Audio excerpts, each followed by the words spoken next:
इस वीडियो में हम पढ़ रहे हैं क्लास 10th का विषय है विज्ञान। पाठ है हमारा 2 जिसका नाम है अम्ल, क्षारक और लवण। तो आइए देखते हैं सबसे पहले अम्ल। अम्ल को हम अंग्रेजी में एसिड कहते हैं और एसिड शब्द लैटिन भाषा से लिया गया है जिसका अर्थ होता है खट्टा। अर्थात कि अम्ल जो है वो स्वाद में खट्टे होते हैं।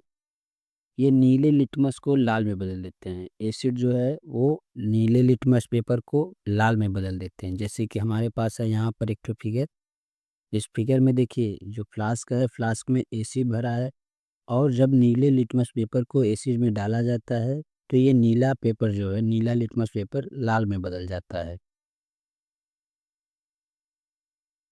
ये जलीय विलयन में H प्लस आयन देते हैं। एसिड जल में घुलने पर H प्लस आयन उत्पन्न करते हैं। जैसे कि हमारे पास एग्जाम्पल है HCl हाइड्रोक्लोरिक एसिड, H2SO4 सांद्र सल्फ्यूरिक एसिड, इसी प्रकार HNO3 नाइट्रिक एसिड। तो यह देखते हैं अगला हमारा क्या है। अगला है हमारा प्रबल अम्ल। प्रबल अम्ल किसे कहते हैं? वे अम्ल जो जल में अधिक से अधिक H प्लस आयन देते हैं, यानी वे अम्ल जो जल में घुलने पर अधिक से अधिक H प्लस आयन उत्पन्न करते हैं उन्हें हम प्रबल अम्ल कहते हैं।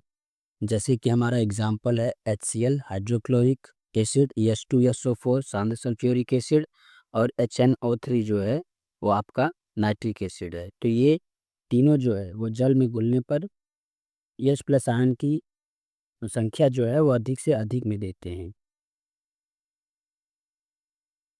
अगला देखते हैं हमारा दुर्बल अम्ल। दुर्बल अम्ल क्या होता है? वैसे अम्ल जो जल में घुलकर कम हाइड्रोजन आयन देते हैं उन्हें दुर्बल अम्ल कहते हैं। यानी वे अम्ल जो है जो जल में घुलने पर हाइड्रोजन आयन कम देते हैं उन्हें हम दुर्बल अम्ल कहते हैं। जैसे कि हमारे पास एग्जाम्पल है CH3COOH जिसे एथेनोइक एसिड कहा जाता है। इसे एसिटिक एसिड भी कहा जाता है। CH3COOH जो कि एक दुर्बल अम्ल है। ये जल में घुलने पर H प्लस आयन जो है वो कम देता है। अगला है हमारा C3H3। इसे हम लैक्टिक एसिड कहते हैं। ये भी एक हमारा दुर्बल अम्ल है जो कि जल में घुलने पर H प्लस आयन कम देता है। इसी प्रकार हमारा C2H2O4 जिसे हम ऑक्जेलिक अम्ल कहते हैं। ये भी हमारा एक दुर्बल अम्ल है। आगे है हमारा सांद्र अम्ल। क्या होता है सांद्र अम्ल? जिसमें अम्ल अधिक मात्रा में होता है जबकि जल अल्प मात्रा में होता है। वह एसिड या अम्ल जिसमें अम्ल की मात्रा अधिक होती है और जल की मात्रा कम होती है तो उसे हम सांद्र अम्ल कहते हैं। जैसे कि हमारा है सांद्रित सल्फ्यूरिक एसिड जिसे हम H2SO4 कहते हैं। इसी प्रकार है हमारा सांद्रित हाइड्रोक्लोरिक एसिड जिसे हम HCl कहते हैं। अगला है हमारा तनु अम्ल। क्या होता है तनु अम्ल? जिसमें अम्ल अल्प मात्रा में होता है जबकि जल अधिक मात्रा में होता है। यानी वह अम्ल जिसमें जो है अम्ल की मात्रा कम होती है जबकि जल की मात्रा अधिक होती है।